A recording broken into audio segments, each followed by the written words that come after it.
I'm very hands-on, especially when someone tries to frame my friends. Anthony, I want to start with you. You play a character, Piranha, who has a lot of physical energy, and I can only imagine, what we're hearing through the screen is just your voice. What does it look like when you're in the booth? I mean, it looks crazy, my brother. I gotta let it loose, man. No inhibitions. I let it fly. You feel me? Just from the depths of my soul, from the tips of my toes to Oh, Lord. He is barefoot. He demands to go barefoot in the booth. I'm just kidding. Is that true? No. Sorry, no. It's like, I need to feel the ground on my feet. Right, Yeah. right. I only do my voiceovers in underwear. Yeah. I would hope you're wearing underwear at least underneath your clothes. No, I am. And that's a different question. I am. Wait, That's that's different. Yeah. That's the Okay. whole. Well, that was a fun answer. Awkwafina, when it comes to Plenty more of Tarantula, that camera. Tarantula, I think is fair to say is the smartest one in the room when it comes to the bad guys. What's it like to play a character like that? What do you tap into when you're bringing in that poise, that gravitas to that character? Oh, thank you. I always love movies where they're on a computer and they're like, I can't get in. You know what I mean? It's like the wall's up and I can't get in. The walls are up. Sorry, that's therapy speak. But I like that panicked, energy, and I feel like I don't get to do that a lot. So webs definitely is a way for me to do that, which is cool. Very much so. Anthony, thank you. Anthony, the first time we spoke was 2 years ago at the Transformers Rise of the Beasts premiere. That was such a raucous atmosphere. Like, oh my God, that Brooklyn theater that we got to have that thing at. And that film ended with a pretty cool tease of Joe's and Transformers coming together. 2024, they said it was moving. We haven't heard much since. Can you give me anything positive on that front? I don't know, brother. I don't know. I feel like you guys are gonna find out before me. You know what I'm saying? We've been trying out here. We've been trying. Yeah. I feel like y'all are gonna find out. I don't know. There's a lot going on at Paramount. Skydance, the whole thing going on. There's a whole Skydance going on over there. So I think hopefully, we'll figure it out soon whether or not we make another one. But I hope so. I hope so too. I think that little tag we got at the end of Rise of the Beast was crazy. That was crazy. Awkwafina, I'm sorry, I gotta bother you about Shang-Chi 2 as well. Last time we spoke, which was around, when was this? Jackpot last year. There was hope, and since we've gotten the positive news that Simu is gonna be back as the character in Avengers, have you heard anything about a sequel? Anything?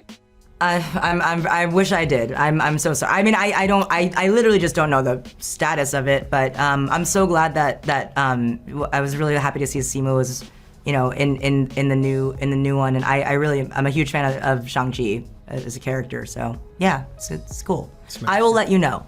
I'll call you immediately. I'm just trying to get you guys work at the end of the day. Come on. Hey, keep at. You know what I'm saying? Can we pitch you something? Maybe we can meet we could do a Zoom offline. Yeah. You know what's funny? Anthony climbs at my gym. I bumped into you 7 months ago. Yeah, Vital. Yeah. We did bump into each other. Yeah, at Vital. you remember? You were on the string. That's right. Oh, yeah, that's cool. You shoot any V4s lately? Which one? Any V4s? What's that? I don't even. What's that? You don't know the rock climbing speak, do you? Nah, bro. What you mean? Like the reds. The level? Yeah. Nah, bro. I'm still on orange. The third one. We'll get you up to reds, and we'll get you up to reds by the time the G.I. Joe Transformers crossover comes around. And for Bad Guys 3. Let's go. You already know. Amazing. You doing V4s? Damn, dude. Yeah, I mean, after 8 months of practice, I would hope I'm at that level, Yeah. Nah, you killing that shit. Hold up. Hey, Nice. Thank you guys. Well, for real, this was such a joy. I literally screened it 2 hours ago, and I left with such a smile on my face. This franchise is so much fun, so I hope we get to do a lot more in the future. Thank you guys for your time today. Thanks. All right.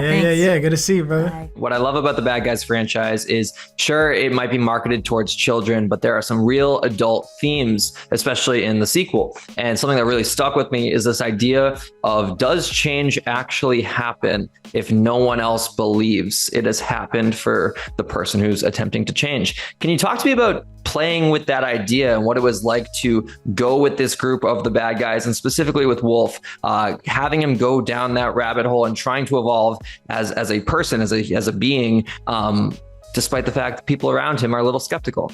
I mean, look, you're just like literally pointing exactly what that is. I mean, the first one was a guy in his midlife kind of crisis, deciding to change everything and becoming a good guy.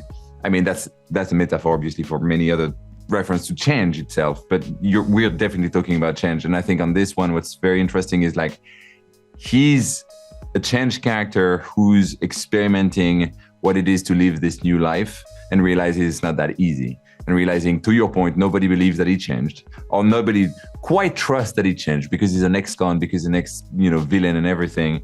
And all of a sudden he finds himself doubting that he made the right choice. And I think that's what I really wanted to explore there. To your point, it was like the idea of like, he stepped out of his comfort zone and now he's not comfortable anymore, obviously. And he's doubting it and he's like voicing his concerns to his friends and he's saying like, did we make the right choice going good? I think it was much better when we were like the bad guys and having fun. But he pushes through, his friends helping push through. And that's the idea of relying on your close ones, just to help you through change and keep pushing and have the hope that things will change. If you believe in that strongly enough and you keep making the right effort, at some point it will pay off.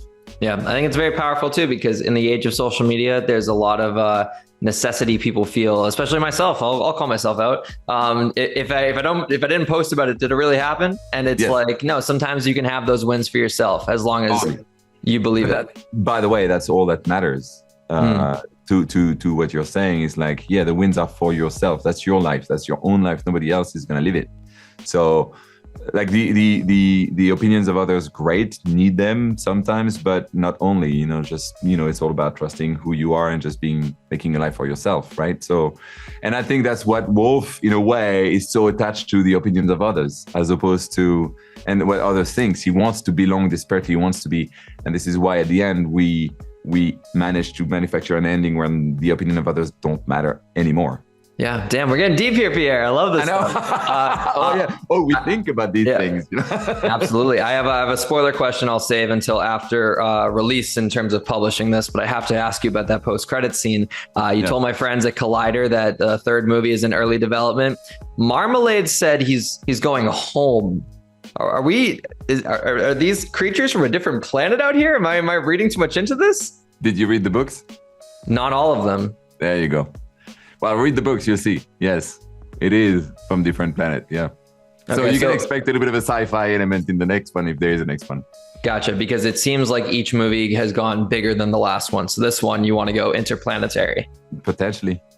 Okay. Well, I think there's more story to tell here. I think, the Kitty Cat and her crew could come back into play. And yeah, I'm fascinated to see what you got cooking up in that brain of yours. Yeah, we have already good ideas. I mean, we don't know where this is going. We don't know. We're just waiting for the audience to just love this one first of all. But if there's a third one, we have fantastic thoughts about where that could go. By the way, books are like such a roadmap for us in terms of elements, and so yeah, read them. You'll see that it goes quite wild.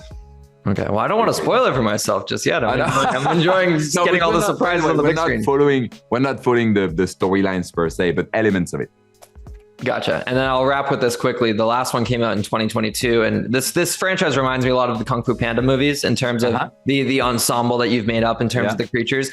Those movies underwent pretty big gaps in between sequels. We looking at every 3 years for bad guys movies? I don't know, man. Like right now, like it was 3 years between the first one and this second one. I can't even tell you if there's going to be a third one. Like this is like probably above my pay grade right now at this point, this kind of decision. But hopefully, yeah, if we can do 3 years, great. Hey, big opening weekend. I think you'll get moving on it by the end of the year. If that happens. There you go. We'll make it happen. Pierre, thank you for getting deep with me. This was such a wonderful interview. Thanks, man. Thank you so much. You mind telling us what we're doing here? Cutting to the chase. I like it.